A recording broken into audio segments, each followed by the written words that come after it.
It's the Queen City Music Podcast, the podcast devoted to the local music scene in Charlotte, North Carolina. Here's your host, Matthew Ablan. Hello, and welcome to episode 26 of the Queen City Music Podcast.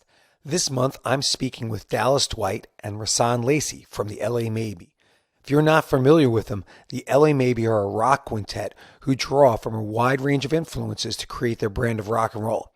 This is a band that strives to stand for everything you love about rock music, and they are a must-see local live act. The band features singer Goliath Furr, guitarist Daryl Silvera and Dallas Dwight, bassist Rahsaan Lacey, and drummer Ryan Fosnell. All right, good afternoon, fellas. Thank you for coming on the podcast. Yeah, thanks so much for having us. All right, so let's get filled in a little bit. Are you guys originally from the Charlotte area, Dallas? I am not. I was born and raised Columbia, South Carolina. Okay, and what brought you up to Charlotte? Transplanted because I got a corporate videographer job at Rahsaan Media. Okay. So I got that job in Columbia, and then they moved up to Charlotte, so they moved me up to Charlotte, and then it fell through. So awesome. Was kind of you got fired? Not fired. They shut down the thing that I was doing. Oh. The wing so I was you working got on. downsized. Kind of. Yeah. So went through a little summer depression there, didn't know what I was going to do, and then decided I would just start my own teaching company, so and come started to teaching Charlotte. music. Yep. Well, I was already in Charlotte at that point. Oh, we'll have to talk about that teaching music thing. Yeah. It's something I do too. We actually both teach music. Yep. Oh, okay. That's a good... Rahsaan, how about you? Where are you from? Basically from Charlotte. I've been here since I was 4 years old. My family moved down from Bridgeport, Connecticut. Okay. So I'm the least transplant out of all the transplants in our band. Yep. But I went to Berklee College of Music for school, lived up in Boston for 5 years, ran out of money, came back here, and then kind of hit the reset button on everything. It's been pretty cool. Nice. You are from Bridgeport. You're actually a hop, skip, and a jump from where I grew up. I grew up on Long Island. Okay. And you could take the ferry across to Bridgeport. Yeah. My grandparents used to live out in Brooklyn, and Okay. we'd spend a lot of weekends down there too, because it was only like an hour and a half away. And then we moved to Charlotte actually because they went back to Goldsboro, North Carolina. Okay. So, my grandpa was in the Air Force, and so Awesome. that being a pretty convenient place for him to get the amenities that come with being a vet, they just moved out there. Nice. So we followed them down in The whole family 97. came down. Yep, the whole family came down, and we've been here ever since. That seems to happen a lot. Like I know in my family, my uncle moved down to Georgia, Atlanta, and then all of a sudden, all his kids moved down there, and my cousins moved down there. Everybody just started going down and started leaving New York in droves. So, following the nice warm weather. Yeah. Pretty much. For sure. Too warm, maybe. All right, so let's get into a little bit. Dallas, what's your music background? I started playing guitar when I was 12, and kind of never looked back. Okay. I was pretty ferocious with it for a while. Still am, I guess. And, rock and roll is kind of where my heart has always been. I got into Guns N' Roses pretty early on. Okay. And that kind of inspired me to really pursue it. So decided that I want to be a rock star, and kept going from there. And then, that goal's maybe changed over the years, but, obviously still play and still love it. Well, So if you can, still chasing the dream. I think I got into it with the same intention, and then all of a sudden you start to realize, if I can be a musician, that's actually even just cooler. Yep. If I can make a living doing this and not just the rock star thing, because I know plenty of guys who pursued that and it never happened, and they just for whatever reason they went on to different careers because they were soured by not. There's definitely more to that dream than just the music part of it, which is interesting. It is. So as I got better at the music side of it, I realized I just wanted to be a musician. Okay. And do anything related to music. Okay. So. Sounds awesome. Rahsaan, how about you? I actually also started playing bass when I was 12. My first instrument was clarinet, and that was school band. Yeah, that's school great. band days. So I started that when I was 9. So did all the sight reading from that help you with playing bass? Absolutely not. It's a different clef. B flat, transposing B flat. Well, the rhythms at least. The rhythms got to equal out. If you want the long version of it, my adventure with reading, oh man, like it was that plus a traumatic brain injury that led me to forget everything. Oh my gosh. Have me on a separate date if you want to get that. But the basically the shortest version is that like I also like idolized a lot of different types of musicians. I found, rock music and metal at a relatively perfect age, like 13, 14, when you're, young and looking for something to be angry young at. and impressionable. Young and impressionable. But then, like, my parents would always expose me to, like, funk and jazz, and I would always find myself on the aggressive side of that stuff, too. Right. So, like, all my jazz taste is very angry. So Dallas was into, like, Guns N' Roses and stuff that got him started. What got you started? Any particular bands? Pretty much, it was a combination of probably Stanley Clarke, growing up with Chick Corea's Return to Forever. Wow. And then Cliff Burton from Metallica. Seeing those things being done with a bass guitar, which was not something that I was used to. I didn't think that the bass could have such a not just a foundational role, but also a melodic role, until being turned on to those two players, Jaco Pastorius, another one. As an aside, did you see the Jaco movie?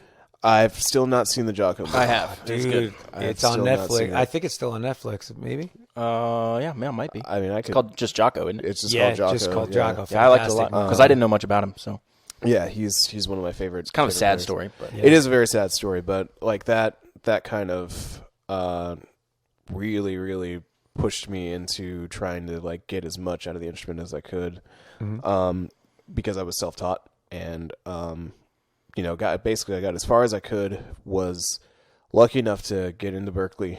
I still, to this day, have no clue how I made it in, but they took me and they took my money.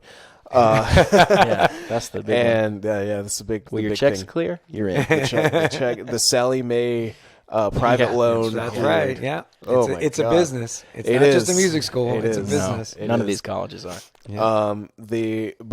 I did the performance track there. Learned from some amazing players. Did you do a music degree? Did you get the degree, or did you just wind up taking I classes? got the How'd degree. you do it? I got the degree. Fantastic, man. Yeah. How did you I like finished. Berklee? Because I actually went to a conservatory and studied What classical guitar. What conservatory did you go to? I went to Cleveland Institute of Music. I actually applied there too. Oh, fantastic! I didn't audition. I put all my eggs in the Berklee basket. It was really stupid. Well, I mean, you went to not- Berklee, I man. do That's a not good school. recommend It's not a that. bad school. But I always say if I didn't get in, I wouldn't have gone to college anyway. I mean, I went for classical guitar. I mean, I'm not a classical guitarist. I'm an elementary music teacher. So, but it kicked my butt in learning music. Yeah. Like, I it mean, got me out of a rock thing. That was man. My intent was to go to Berklee and become the next Dream Theater at the time. Yeah. That was what I had moved on to. Yeah. Went from like, Master of Puppets to learning scenes from memory straight down. Because I had no social life in high school. So yeah, it just got out of there. Also, incidentally, like when I was in Boston, I started my own teaching business. And then when you can't compete with soccer practice and karate, Yeah, you it's move tough. back home. It's tough. So gigging around the area, and then later finding these guys, and continuing to work with this really awesome, not only passion project, but something that we all deeply believe in and are starting to see some traction from. Right. It's been a super rewarding, windy, unpredictable road that's kind of led me to where we are. So, since you brought it up, Rahsaan, you guys are part of the LA Maybe. It's a rock quintet. Yep. From here in Charlotte. Can somebody fill me in? How'd you guys get the band going? Who started it? What was going on with that? It started with me. When I moved up here, I was I missed performing because I was performing. I just quit a band in Columbia that started, so I moved up here, and I was doing the studio thing for a while, but I kind of got bored of that, and I was like, I need to get on stage, so I put an ad on Craigslist that said guitar player looking for band, basically. Very short. You're being daring. Yeah. Because if you guys had any experiences with Craigslist that I had, so many trolls. Oh, my God. I've had some good experiences, but yeah, there's some weirdness on there for sure. There's some weirdness. But you often see the posts saying like band looking for a guitar player. Well, this was guitar player looking for band. So I got a couple hits, went out and played with a group of guys that were all in their 50s. Okay. And they were like, "What are you doing here, dude?" Didn't even get the gig because Wow. they were like, "No, you don't want to be here. Like go find something that fits you better." That's really interesting because the opposite has usually happened to me, where like the older guys and it may have didn't been just because that experience was like in Boston and New York, but like they're the ones kicking my butt, and and they're kind of saying the same thing, like, "What are you doing here?" But in the different, like kind of thing. They wanted me to. They wanted someone closer to their own age for one, I think, but they also wanted me to kind of not waste my time. I think they kind of thought that was what I was doing, but anyway, I'm just sorry. I just want to mind that for a second. Yeah. So what do you mean waste your time? Like they weren't. You wanted something. They weren't prepared for the whirlwind that is me. Okay.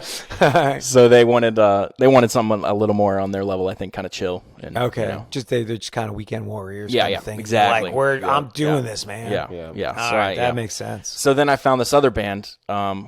And went out and auditioned with them, and the band was called Smokin'. It was a tribute to like classic rock kind of stuff. They did Styx, Boston, Journey, all that stuff. You can visit them at smokinrocks.com. Smokin' Rock. He's not kidding though. The website is smokinrocks.com. Really amazing. Which I didn't get until like a month ago. Somebody told me. Really, you didn't get that? I didn't even think about it. I didn't even put it together. Snap. Anyway, went out there. The singer for that band doing all the Journey and all that stuff was Goliath. Okay. So I was. As soon as I saw them, if you don't know, Goliath is the singer. Goliath is the singer for our band, yeah. So little, I guess spoiler there, I guess for the long term story. But as soon as I went on their Facebook page, I saw him singing "More Than a Feeling," and I just thought, I'm going to get this guy in a band. This is going to be my singer right here. I'm going to find him because this is the guy I've been looking for. This is the guy that can sing the rock and roll that I have in my head that I can write, and can never find a singer to sing it. Right. So I knew I was going to try to get him to be in my band. So and he ended up joining Smokin'. They were looking for a drummer at the time. That drummer ended up being Ryan Fosno, our current drummer in this band as well. So that's how the three of us, sorry, I went off mic. That's how the three of us kind of met. Okay. So we did the Smokin' thing for a while. That formed into a Journey tribute band, and we did that for a little while. Between some mismanagement of finances from the leader and stuff like that, we ended up leaving. And we were sitting around one day with our bass player for the Journey tribute. So it was the bass player, the drummer, the singer, and me. Mm-hmm. And we were sitting around the pool at my old apartment complex. And it was this would have been summer 2017. Kind of rock and roll, sitting around the pool. Yeah. Oh, yeah. Sitting around the pool, they had this nice like lounge area. And I was sitting there and I said, because we were all kind of down, like, why didn't we make any money? We grossed so much money. Why didn't we see any of it, And I was like, guys, we have right here the band that we need. We should do this band. Right. And so we kind of decided we were going to try to do that. And over the next few months, some lineup changes happened. We lost our old bass player, and we ended up getting Rahsaan. And we just realized this before we started, but a year and 2 days ago, from literally the day that we're recording 2 days this. ago, that was when I have a message. I should like screenshot it or something. On Facebook Messenger, it was until last week when we were doing some back and forth on the website. Mm-hmm. It was Dallas basically saying like, hey, just reaching out. Can't wait to start working together. It was like the day or so probably after I tried out for them, and made the cut. We lost our old bass player at a time where we were really revving up. We were all in there rehearsing twice a week, learning 60 songs for this variety thing, and we were really in the weeds. And he bailed. So we were we were in the middle of this. So we were serious, like, we were like, do we know? Yeah, I don't really know. There wasn't a lot of information given, but we decided, all right, well, the three of us, we're going to keep getting in here. We're going to keep going, and we're going to hold bass player auditions as we go. And we had a bunch of great people in, Right. And Rahsaan was the one that came in, and, they were all great players. And played Dream Theater, and you're like, damn it. Well, we got to get this guy. Well, Rahsaan was the one that was... not that time, but probably later. That really... at some point. Yeah, but he really fit, like, the personality bill and the seriousness bill and what surprised me the most, the wanting to do it. We had a lot of people that were like, yeah, you guys are great, but I just don't know that I can commit this much, Right. But Rahsaan was one that's like, I'm in. Let's do it. Let's go. 100%. Yeah. And so that coupled with the playing, we were like, well, here's our guy. So a year and 2 days ago, I messaged him and said, welcome to the group. Yeah. Nice. And I think the band, like, even so more so, it got birthed out of, like, a whole lot of attitudes of being tired of being the one guy to pull the whole cart. Right. The groups that I had left... It was kind of that case where, I was the one who was more long-term oriented, goal-minded, like, trying to look for, we're here today. Right. How do we want to get to, like, where we're on festivals? How do we want to get to where we're, on Spotify playlists? How do we, even book a solid calendar of gigs? It's a learning process. It's a learning curve that I was willing to take on. and nobody else in my current bands were. Yeah, and we were all that way. We were all that way. So like in our old bands, we were all the one. Be 5 guys who happened to actually 4 at that time. Well, 4 at that time. That's true. And it continued to be 4 until very recently. Yeah, man, it's that's the one thing I think a lot of people miss. They think they might have the music part of it, but there's that business part of it that not everybody's involved with. And I've met quite a few folks. They don't follow through. They're looking to get gigs. They don't follow through. They're like, "How are you gigging so much?" I'm like, "Cause I send out emails and I call and I'm hustling, always hustling, trying to find the next gig." And some people aren't like that. They're like, "Yeah, somebody will call me." Yeah, no, they won't. I hate to break it to you, they don't care. Yeah, they don't care about half you. the time. They don't know. Yeah, half the time they don't know you exist. You gotta be able to actually like bring some awareness to what you bring to the table. Like all of us at this actual table is probably very talented, but if we aren't putting ourselves in front of eyeballs constantly, then you just get replaced by somebody else, at least in the attention of people's who's minds, equally talented but is getting out there, right? Right, because there's always the same amount of talent out there. Everybody's talented. Yeah, it seems. Well, there is a lot of talent out there, but talent is only a small portion of it. It doesn't mean you're gonna do much. There's a heck of a lot of people in famous bands who aren't great players. Yep, right. I've met a lot of those people, but they're where they are because they have a certain tenacity to get there. Yep. And there's a lot of great players who I've met personally or have heard about who can't hold a job steady. They don't have any interpersonal relationships. They don't know how to treat people. They have addictions or problems where they're not, part of the. They can't continue. I've met these people too. So it's just tough. Shared stages with these people. There you go. I mean, it's just part of the music. I've shared scene. buses with some of these. Yeah.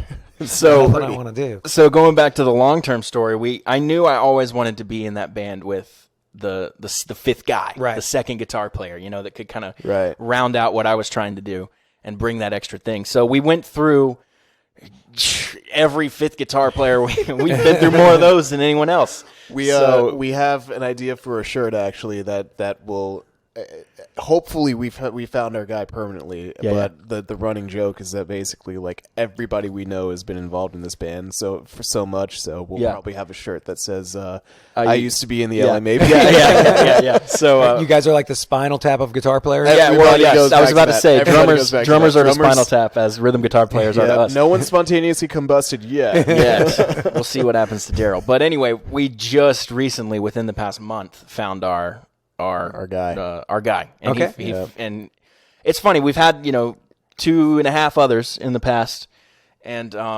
half. Well, we had people that were like about to join and jammed a few times, that kind of thing. Oh, yeah. And then we had 2 guys that were actually in the band. Yeah. But comparing how it felt with those guys and how it feels with Daryl Silvera, our current guy, is night and day. Like as soon as he joined, we were kind of holding our breath like, is this the guy? And then as he got in the band and we started, talking personally, getting to know each other better, realizing all the extra stuff he does besides just play guitar, it was like a breath of fresh air. We were all like, okay, this is our guy. Like, why weren't you here all along? Right. So we're super stoked to have him in the band. He's a team player. He's very much like the like. He's the fifth guy. He's the perfect fifth guy. Yeah, and as soon as he fit in, it felt like the puzzle kind of came together. Right. And it was like, all right, now let's go. So we're just at that point. He's got a lot of chops, and basically he uses them not to shred and be like that loud guy, but to like not like me. Right, not like you, but like you listen to him play rhythm, and he can just riff, and it feels amazing. It just always like he's got deep pockets. Deep pockets is what it takes there. Funny. Well, while we're talking about it, do you mind if we take a listen to one of the tracks that you Let's do it. Which one are we about to listen to? We're going to listen to She's Reckless. Okay, great. One of my favorites.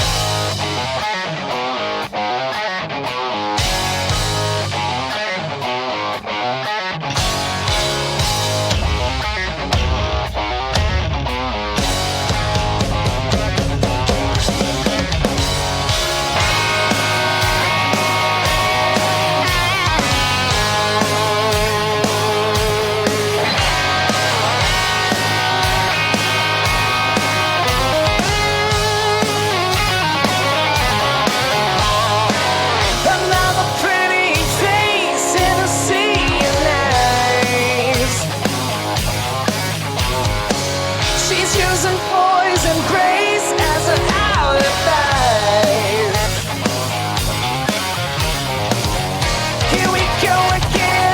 I know she's coming for me. I'll try to stop it, but I can't resist. She's coming for me. Here we go again. I know she's coming for me. 'Cause what I want is what she's got, and what she's got is she's reckless, and she's got money to burn. She's got $1 million smile, but she can't seem to learn. She's restless, living a life on the streets. It's the city of angels, but it's the devil she needs.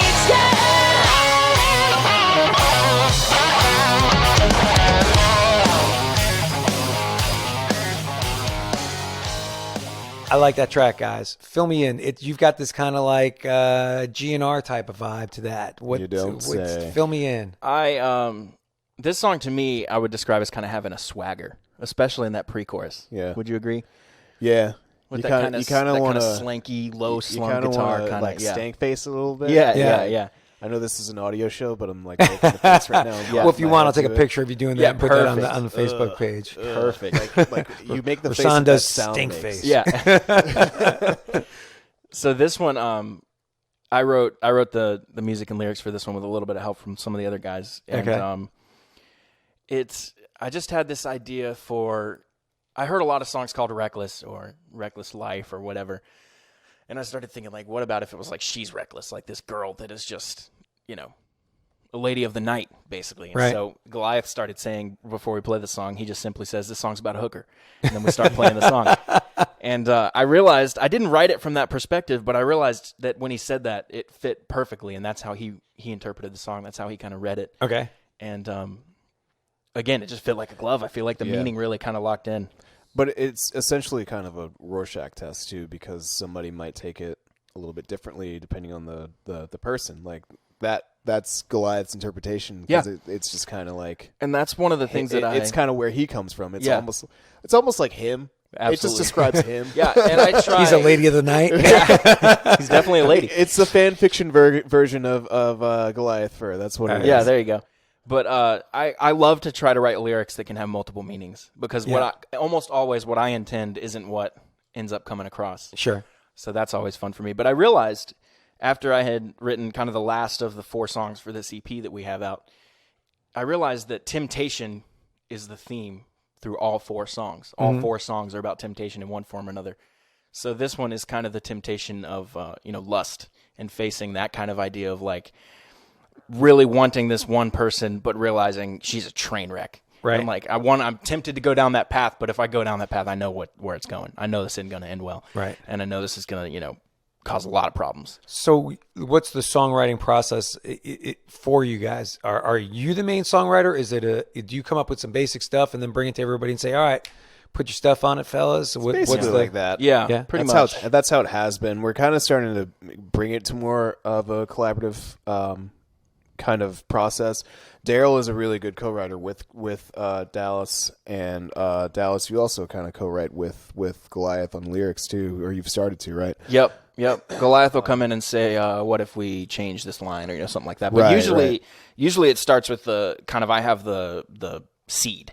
Okay. And then from there, it just kind of blossoms into the whole group. Yeah. So I don't ever tell you what to play, Rahsaan, or I don't tell never. Foz, like, oh, you should play this, Foz, our drummer. And I don't, with Goliath, I work really closely with him. Is like, this is what I'm hearing. Now, what are you hearing? Because he has such a good ear for melodies. He does. That a lot of times I won't even tell him what I'm hearing at first and just see what he does and see if we can fit it. But a lot of times he's really good at interpreting, because what I do is I sit down and I record scratch vocals. This sounds terrible. And it's a huge running joke for the band. But because I like hearing, Goliath's voice really up in a high range, so I'm doing it all in falsetto. I sound like Mickey Mouse. And Goliath's really good at taking that and being like, I totally see what you're doing. And he sits down and he gives it that last kind of nail in the coffin that you're like, the song is alive now. I feel it now, Yeah. I mean, if you're just humming a melody of what you're kind of hearing, even if you don't have a vocal. I mean, I remember watching an old documentary with Black Sabbath, and they got the studio and they got the riff and they're playing, and Ozzy's just kind of vamping some kind of thing in his head. Oh yeah, and he over the mic, and Paranoid was written in 15 minutes or something like that, and that's one of their most, if not the most well-known song that they ever put out. Yeah, Iron Man. Just like no, Paranoid more than Iron Man. Paranoid is definitely Iron Man's the one that plays in every football stadium all the time. Yeah, it does. By the bands in college, But yeah, they just like kind of just spat it out and it hit. Sometimes those are the best ones. Sometimes they are. Be great if we got one of those. Sometimes they're not. Sometimes they're a slow slog where we got to tweak. You never know until it's out there for a little bit. All of a sudden you Yeah. realize it gets some traction, and then you're like, oh, we didn't even like this song. This is the one that got traction? Yep. Wow. Yep. That's amazing. Yep. All right, so you guys, before we get into the next track real quick, you got this EP out. Fill us in about the EP. So the EP is self-titled, so it's just called the LA Maybe EP. It's 4 songs, 2 of which you're going to hear today on the show, one of which you just heard, She's Reckless. Right. Sure. The other one coming up soon is Peace of Mind, which has been out. That's kind of the song that started it all. When Goliath and I were in Smokin', he came over for a weekend and just spent the weekend with me, and we ended up writing the first verse and the first chorus of Peace of Mind. That was summer 2016. That's how old that song is. I think I still have that demo where it was in standard tuning. Did all the current members of the band play on that EP? So On the Rahsaan EP, and you yes. on it? Yes. Except for everybody Daryl. except for Daryl. Because Daryl came in after it was already totally done. Okay. All the recording, mixing, mastering, everything was done. Where did you guys record? Did you record locally or did you record? We in a recorded with me. I did all of it. Yeah. Oh, you did it at home. Yep. Well, the Nice. drum recording was done. Drum recording was because that's the only thing I can't do. Right. We did it just because of space and stuff. Yeah. But we did the drums 2 different places. We did them with Drew Cyphers, and then we redid them, not because of anything against Drew, just because of Foz wanted a different performance on them at Archer Avenue Studios with Kenny McWilliams in Columbia, who I've known for a while. And we go way back, so that was fun. And then we sent him off to Machine to mix and master. Machine's out of New Jersey. He's done a ton of stuff: Lamb of God, Clutch, Crowbot, 4 Years Strong. A ton of really great bands that I love. So I was super happy to talk with him. And now it's kind of me and him have kind of developed a relationship, which is really cool. Yeah, it's really cool. So- And he is really digging our little band, and it's really humbling. Yeah. And every time he anytime we ever need like a tweak or any sort of like fix, he's always like, yeah, it's no problem. Like, no, Yeah. but really, thank you. Yeah. Right. I know how annoying- know Yeah. we have to be annoying you. But he's so like gracious and, Yeah. and really just a really awesome. Because awesome one of guy the to work examples with. is we needed a clean version of She's Reckless. Oh, that's right. And Yeah, so I had to go back to him radio-friendly. after he was, long done with this. Sure. I was like, hey man, we need I'm happy to give you more money. He's like, no, dude, don't worry about it. So Oh, that's you know, nice. he was, That's always a bonus. He really is a big supporter and a big fan, and we love him for that. Let's go back in time. Let's take a listen to your first release single, Peace of Mind. Peace of Mind. Yep.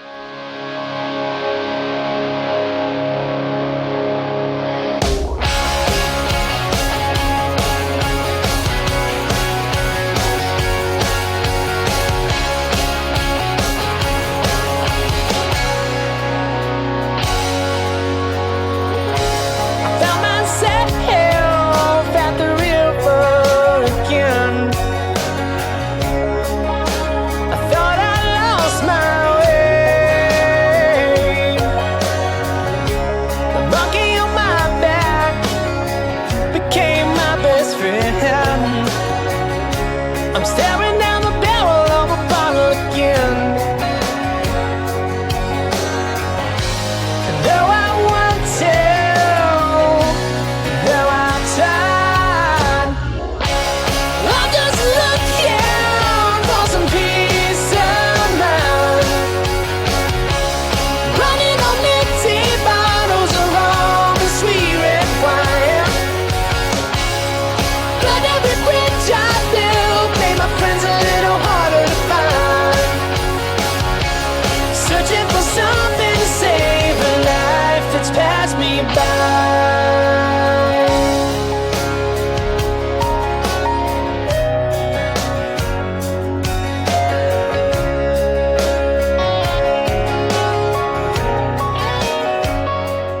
That one is kind of your poppy kind of.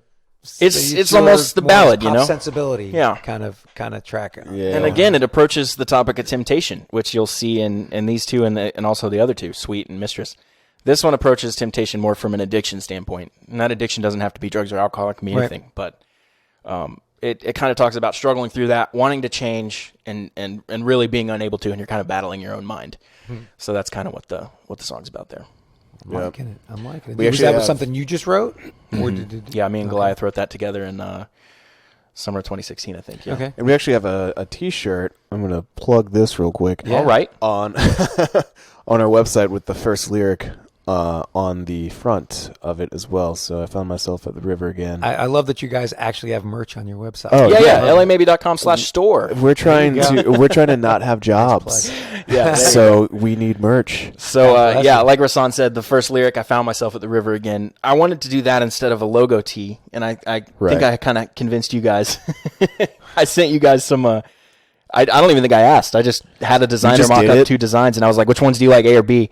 And everybody chose the same one, so we went with that one. I forgot to respond, so my but decision there you was go. made So for me. yeah, but you were it was a majority anyway. But Yeah. So since we started talking about the business end of things, what is the Charlotte music scene like for you guys? I almost want to call you like the new guys in town doing this. Yeah. You've only been around about a year. You just released the EP. What's going on for you guys? How are you out there playing? Rahsaan can probably speak more to the Charlotte music scene as a whole than I can. Okay, I'm either playing with my band or in my studio at home, not talking to people. So I'll let you take that one. But I could speak for what we actually do because I'm there for that. But yeah. I mean, so I've been working professionally as a musician pretty much since in Charlotte since 2016. Yeah. Started out teaching, and then from then moved on to mainly gigging and just balancing those two. And then since then, I've been doing production as well. And I think the scene has grown. I think the scene is getting better. I think people are starting to kind of wake up to the needs of a scene that in order to thrive. They actually called the Music Everywhere initiative called it a music ecosystem, Right. Which I think is a perfect way to describe it, because we have to. It's not just about the bands, it's not just about the venues, it's not just about the patrons. It's something that where all three have to work together in order for it to kind of work. That's what makes cities like New York, LA, Nashville, London, Atlanta. That's why they are at New Orleans. That's why they're all music cities. Is because you have people there that want to bring good bands in, so they pay good band money. Right. You've got good bands that want to get paid good band money, so they stay good. They get good and they stay good, right? Yeah. And you've got people that want to see good bands, so they pay good band admission to go see good bands, and they tell other people who want to see good bands. And, I think good might be the key word in get all of good. this. So, yeah. Get good. I'm starting to see. That's what it I've been has here to take. about. Been playing in Charlotte for about 10 years, 11 years since I've been here, and the scene has really grown a lot. There's more bands out playing right now than I can remember in a long time. Yeah, that's true. Covers and even more original stuff popping up every day. Yep. The problem I'm starting to see more than anything else, and maybe you guys can see it with the groups you're playing in the cover band Dallas, or even you playing out, with all the groups you did before the LA Maybe song, is the audiences can be really strange. Like if you're playing in a cover band or something, you sometimes are essentially background music as if you are a radio. Sure, definitely. Yeah, Like a jukebox, we regularly in our current cover gig, when we do go out with that, we get very often, like when we're playing places like Hickory Tavern and Wild Wings cafes, we're being told repeatedly, "Hey, can you turn it down?" Like, people are complaining. Yeah. Like, We're trying to talk. It's like, no, you're not. right? Yeah, like You're trying to listen to us. you're trying to listen to us. We're trying. We're there to.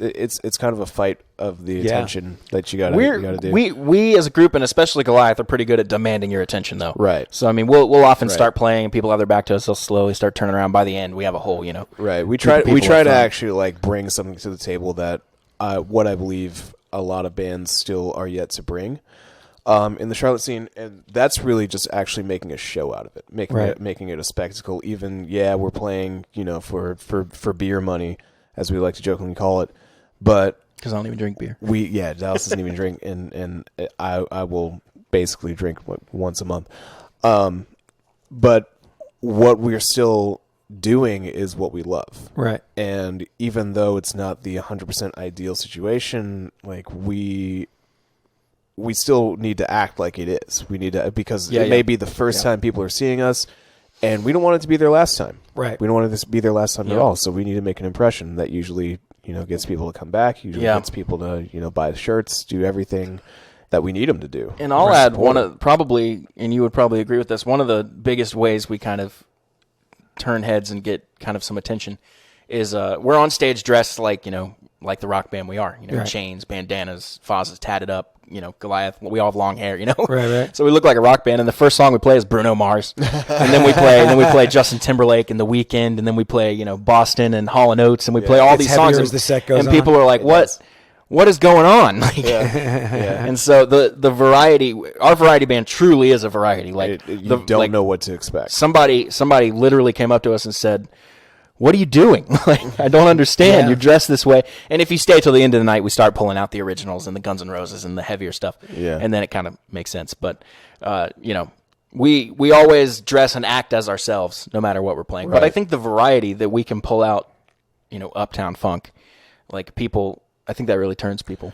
It does. Like in a good way. It does. Then they're not expecting it for sure when they see us on stage. Yeah. I do acoustic groups, man, and we got to play, even though it's just straight up acoustic rock, classic rock, it's the wide range. We'll do everything from Elvis Presley to Stone Temple Pilots. There you go. And Right. like, oh, you guys have this like broad range of stuff, and then we're going deep, and it's like people like, wow. My favorite is when we bust out the Demi Lovato. Yeah, we do. We do. Sorry, not sorry. In her original key, might I add, because Goliath hits the high A, and no problem. He can nail that night after night, and it's hilarious watching people's looks on their faces. As soon as he hits the high note, I literally watch everyone just nudge each other and be like, "Look at that guy!" He knows it too. So he really goes for it. Yeah. He So really, we try plays to it up. basically like push ourselves as what we see as a you're getting a product and an experience. Right. You'll be able to walk away from that show talking about something, whether we sound good or not. Right. Like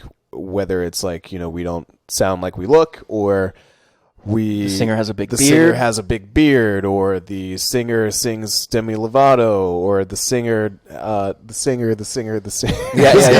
He's really He's a character. the character biggest. for sure. He's a cartoon. That's what he is.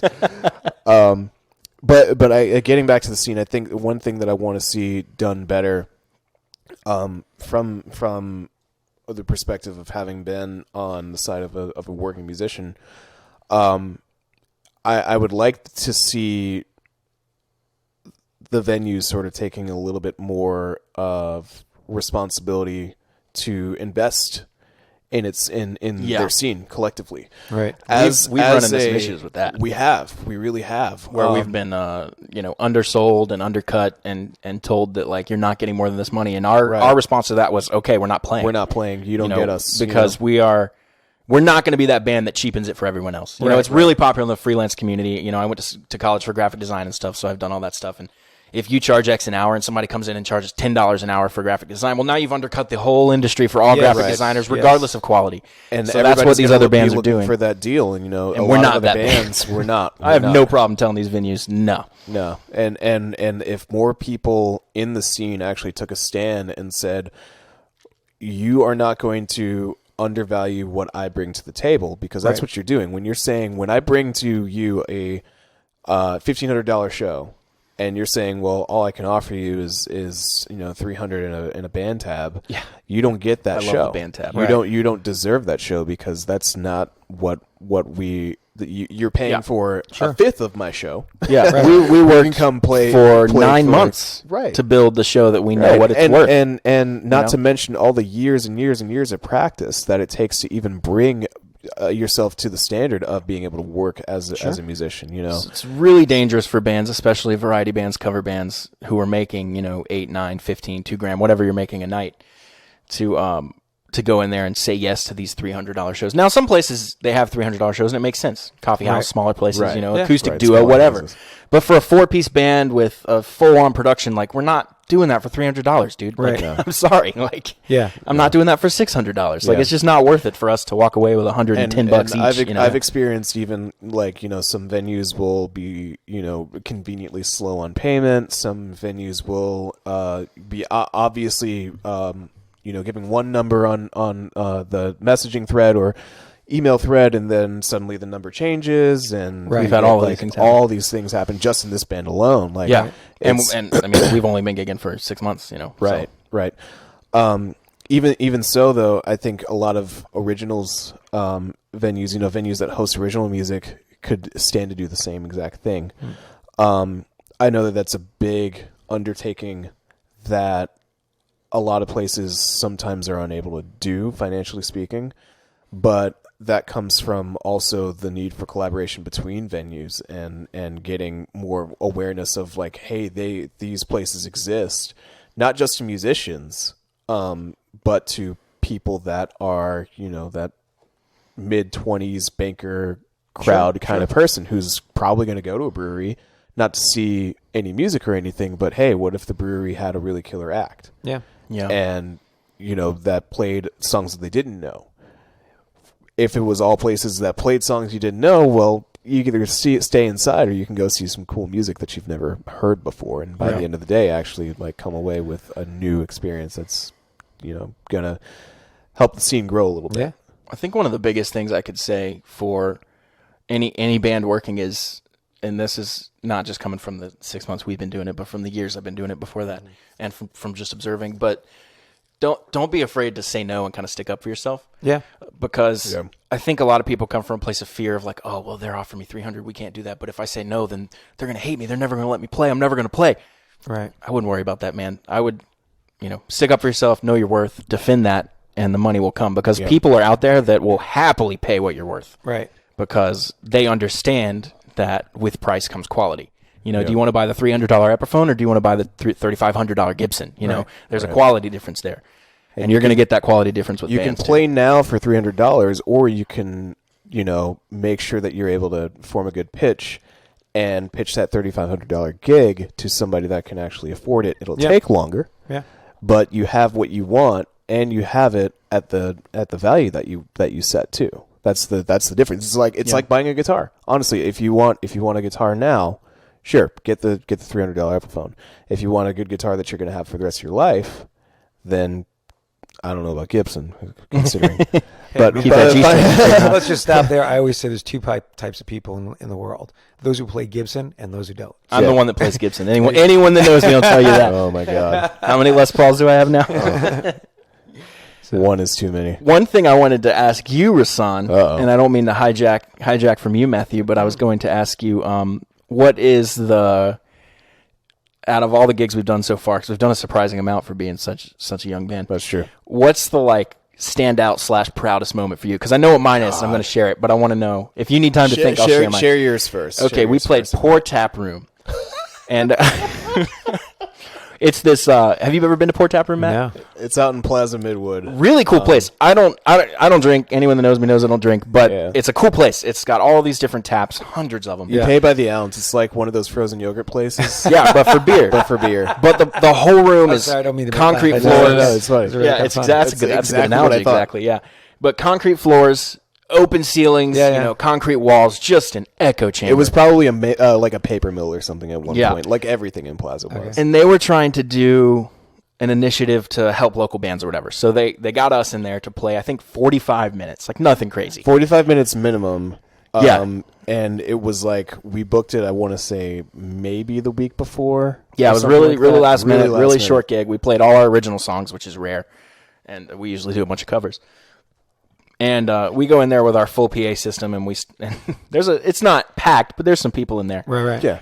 We launch into the first song, and the place clears out.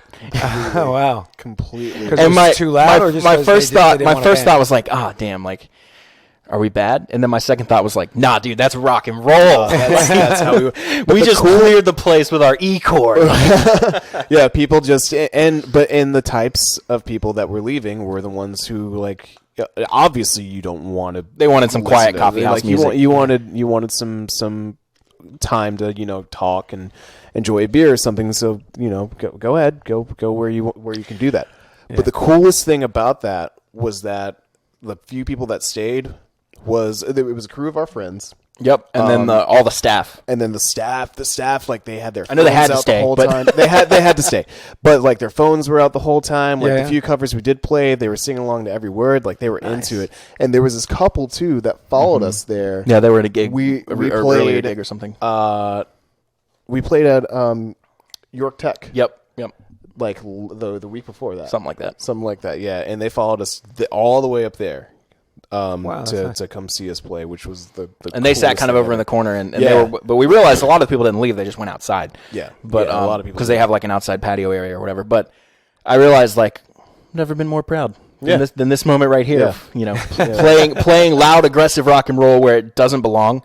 Right, and just realizing everyone's like, "Oh, this is a loud, aggressive rock band." Yeah. You know, that was the day we played Benford. We did 2 shows that day. That was a 2-day. Yeah, that was the same show. That's the a same good show problem to twice. have, yeah. It was. We have a few of those coming up, and it's brutal. It is something else. So speaking of which, if the folks want to find out more about you guys, because you said you had a couple follow you to another gig, how do we find out about the LMAB? Where are you at? LAmaybe.com is the best place to find us. And then from there, like I said, I went to school for graphic design, so I'm kind of a web nut. Nice. So I set it up so you can do / and then pretty much anything, / Facebook, / Instagram, / Spotify, / whatever, and it'll take you to these places.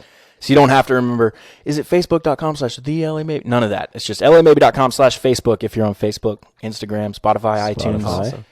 And then store if you want to get some of that sweet merch that Rahsaan was talking about. Yeah, and if you want to catch a show, it's /shows. Okay, /show. How about booking? So we want to get in touch with you guys about booking. /contact. Ooh, man, look at this guy. Making it nice and easy for you, huh? If you don't make it that far, if you just don't want to leave your Gmail page, it's the LAmaybe.com.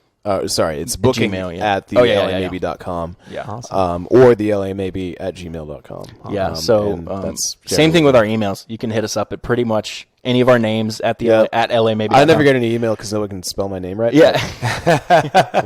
It is what it is. But we're easy to find, and we have a very Googleable name, so if you just Google the name, we pop up. So. Awesome. Yep. Well, fellas, I want to thank you for coming on the podcast today and hanging out with me.